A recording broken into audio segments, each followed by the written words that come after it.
بمكة ضاء الكون هدى والسهل تزين والأكم وتمايلت الدنيا طربا وغدت بالمولد تبتسم. بمكة ضاء الكون هدى والسهل تزين والأكم وتمايلت الدنيا طربا وغدت بالمولد تبتسم.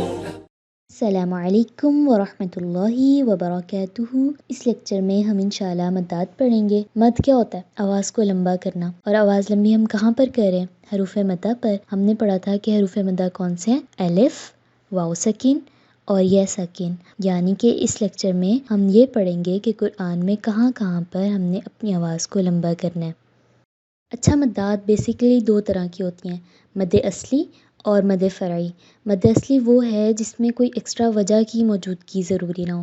سمپل حروف مدہ ہیں جن پر ہم اپنی آواز کو لمبا کر رہے ہیں۔ الف سے پہلے زبر، واو ساکن سے پہلے پیش اور یا ساکن سے پہلے زیر۔ مد فرعی، فرع کا مطلب ہوتا ہے ایکسٹرا، مطلب مد اصلی کے ساتھ ساتھ کوئی ایکسٹرا وجہ، کوئی ایکسٹرا سبب بھی ہے جس کی وجہ سے ہم اپنی آواز کو لمبا کر رہے ہیں۔ مد اصلی کی مقدار ایک الف ہے۔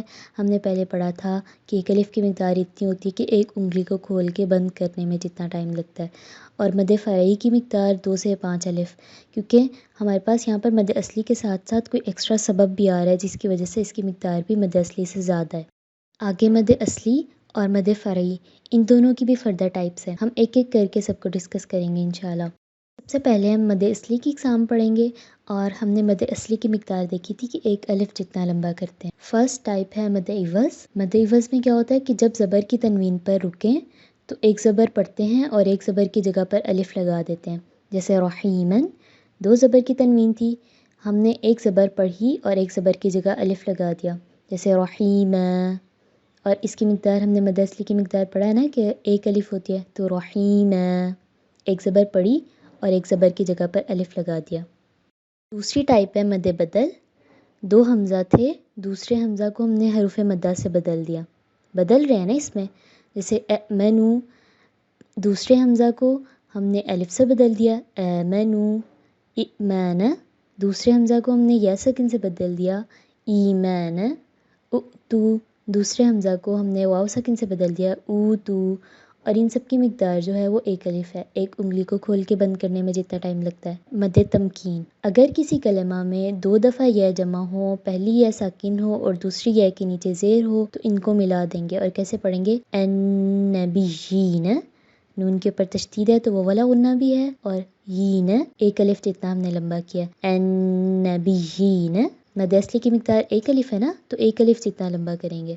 چوتھی ٹائپ ہے مد صلہ صغریٰ۔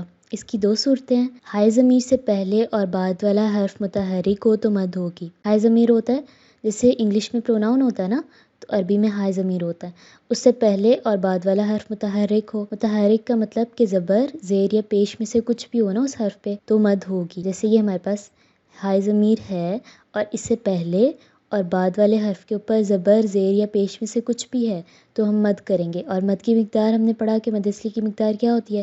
ایک الف، جیسے میلہ یتزکیٰ، اس کو ہم نے میلہ ایک الف جتنا لمبا کیا ہے، حالانکہ یہاں پر بس پیش تھی، ایک الف جتنا لمبا کیا اور ہم نے پڑھا میلہ یتزکیٰ، میلہ یتزکیٰ۔ دوسری صورت یہ ہے کہ ہائے ضمیر سے پہلے یا بعد والا حرف ساکن ہو تو مد نہیں ہوگی۔ ہم نے پڑھا تھا کہ ہائے ضمیر سے پہلے اور بعد والا حرف متحرک ہو تو مد ہوگی، اگر اس سے پہلے یا بعد والا حرف ساکن ہو، مطلب اس کے اوپر جزم ہو تو مد نہیں ہوگی، جیسے منہ الیہ، اس کو منہ الیہ ایسے نہیں پڑھے۔ اس کے بس 2 ایکسیپشنل کیسز ہیں قرآن میں، ایک سورہ زمر اور ایک سورۃ الفرقان میں۔ سورۃ الزمر میں ہے یرضہ لکم، ہم نے پڑھا تھا کہ اگر ہائے ضمیر سے پہلے اور بعد والا حرف متحرک ہو، یعنی ہائے ضمیر سے پہلے یا بعد والے حرف کے اوپر زبر، زیر یا پیش میں سے کچھ بھی ہو تو مد ہوگی، لیکن یہاں پر ہم نے لمبا نہیں کیا، یرضہ پڑھا، یرضہ نہیں پڑھا۔ اس کے بعد سورۃ الفرقان میں، سورۃ الفرقان میں فیہ مہانہ، حالانکہ ہم نے پڑھا تھا کہ ہائے ضمیر سے پہلے یا بعد والا حرف ساکن ہو تو مد نہیں ہوگی، لیکن یہاں پر تو ہم نے مد کی ہے، فیہ، یہاں پر یا ساکن ہے نا، ہائے ضمیر سے پہلے یا ساکن آ رہی ہے، لیکن پھر بھی ہم یہاں پر لمبا کر رہے ہیں. مطلب دو ایکسیپشنل کیسز ہیں، ایک سورۃ الزمر میں اور ایک سورۃ الفرقان میں. یرضہ لکم پڑھا ہے، حالانکہ ہم نے کہا تھا کہ ہائے ضمیر سے پہلے اور بعد والا حرف متحرک ہوگا تو ہم اس لحاظ سے یرضہ لکم پڑھیں گے اور فیہ مہانہ پڑھیں گے، لیکن ہم نے فیہ مہانہ پڑھا. اور مد صلہ صغریٰ کی مقدار بھی ایک الف ہے نا. اب ہم مد فرعی کی اقسام پڑھیں گے. سب سے پہلی قسم ہے یا سب سے پہلے ٹائپ ہے مد جائز منفصل. ہم نے پڑھا تھا کہ مد فرعی میں کوئی ایکسٹرا سبب یا کوئی ایکسٹرا وجہ بھی ہوگی مد اصلی کے ساتھ. تو مد جائز میں کون سی ہے؟ مد اصلی، اور اس کے ساتھ سبب کیا ہے کہ دوسرا کلمہ جو ہے وہ حمزہ سے شروع ہو رہا ہے. یہ ہمیشہ دو کلمات میں ہوتا ہے، جب پہلا کلمہ مد اصلی پر ختم ہو رہا ہو اور اگلا حمزہ سے شروع ہو رہا ہو. مطلب مد اصلی تو تھی ہی، اور اس کے ساتھ ایکسٹرا وجہ کیا ہے کہ اگلا کلمہ جو ہے وہ حمزہ سے شروع ہو رہا ہے. تو ہم نے پڑھا تھا کہ مد فرعی کی مقدار کیا ہے؟ 2 سے 5 الف ہے نا. تو اس کو ہم لمبا کر کے پڑھیں گے، 2 سے 5 الف جتنا لمبا کر کے پڑھیں گے. الذی احسن، پہلے مد اصلی تھی، پہلا کلمہ جو ہے وہ مد اصلی پر ختم ہو رہا تھا. مد اصلی کے ساتھ ایک وجہ کیا ہے کہ جو دوسرا کلمہ ہے وہ حمزہ سے شروع ہو رہا ہے، تو ہم مد جائز منفصل کریں گے. دوسری ٹائپ ہے مد واجب، اور مد واجب میں ایکسٹرا سبب یا ایکسٹرا وجہ کیا ہے کہ اسی کلمہ میں حمزہ ہو. مطلب مد اصلی اور اس کے ساتھ ایکسٹرا وجہ کیا ہے کہ اسی کلمہ میں حمزہ ہو. ایک ہی کلمہ میں مد اصلی کے بعد حمزہ آ جائے تو ہم مد واجب کریں گے. اور ہم نے پڑھا کہ مد واجب مد فرعی کی ٹائپ ہے نا، تو اس کی مقدار کیا ہوگی؟ 2 سے 5 الف. تو جاء، یہاں پر مد کرنا واجب ہے. تیسری ٹائپ ہے مد صلہ کبریٰ. مد فرعی میں ہم نے کیا پڑھا تھا کہ مد اصلی کے ساتھ کوئی ایکسٹرا وجہ بھی ہوگی، کوئی ایکسٹرا سبب بھی ہوگا. مد صلہ کبریٰ، مد صلہ کبریٰ میں کیا ہے کہ مد اصلی کے ساتھ ایکسٹرا سبب کون سا ہے؟ حمزہ. اگر ہائے ضمیر سے پہلے اور بعد والا حرف متحرک ہو تو ہم نے پڑھا تھا کون سی مد ہوگی؟ مد اصلی کی کون سی ٹائپ تھی؟ مد صلہ صغریٰ، اور اس کے بعد حمزہ بھی آ جائے. تو ایک تو ہمارے پاس مد اصلی تھی اور اس کے بعد حمزہ بھی آ گیا، تو ہم مد فرعی یعنی کہ مد صلہ کبریٰ کریں گے. جیسے یہ ہائے ضمیر ہے، اس سے پہلے اور بعد والا حرف متحرک ہو تو ہم نے پڑھا تھا کہ کیا ہوگی؟ مد صلہ صغریٰ ہوگی، 1 الف کے برابر لمبا کریں گے. اور اگر ہائے ضمیر سے پہلے اور بعد والا حرف متحرک بھی ہے اور ہائے ضمیر کے بعد جو والا جو حرف ہے وہ حمزہ ہے، تو ہم یہاں پر مد صلہ کبریٰ کریں گے. جیسے مَلَهُ أَخْلَدَهُ، کیونکہ ہم نے پڑھا کہ مد فرعی کی جو مقدار ہے وہ کیا ہوتی ہے؟ 2 سے 5 الف. تو اتنا لمبا کریں گے نا، مَلَهُ أَخْلَدَهُ، مَلَهُ أَخْلَدَهُ. چوتھی ٹائپ کون سی ہے؟ مد عارض. مد عارض 2 طرح کی ہے، مد عارض لسکون اور مد عارض لین.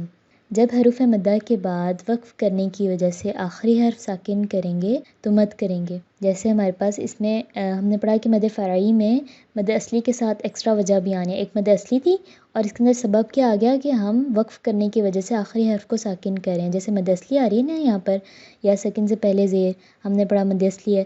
اور اس کے علاوہ سبب کیا آ گیا کہ ہم نے وقف کی وجہ سے آخری حرف کو ساکن بھی کیا. جیسے یہ العالمین تھا تو ہم نے پڑھا العالمین.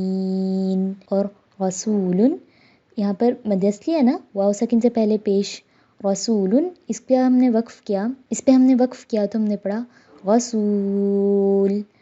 مد عارض لین، جب حروف لین کے بعد ہم آخری حرف ساکن کریں گے. اور حروف لین کون سے تھے؟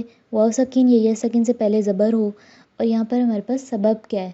ایک تو مد اصلی تھی یا مد لین تھی، اور اس کے بعد سبب کیا ہے؟ وقف کی صورت میں ہم آخری حرف کو ساکن کر رہے ہیں.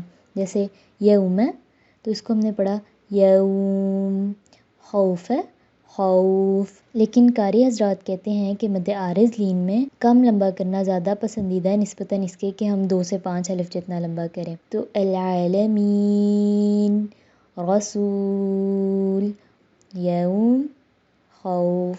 اس میں ہم زیادہ لمبا نہیں کر بھی سکتے ہیں، لیکن زیادہ پسندیدہ یہاں پر یہ ہے کہ ہم اتنا زیادہ لمبا نہ کریں.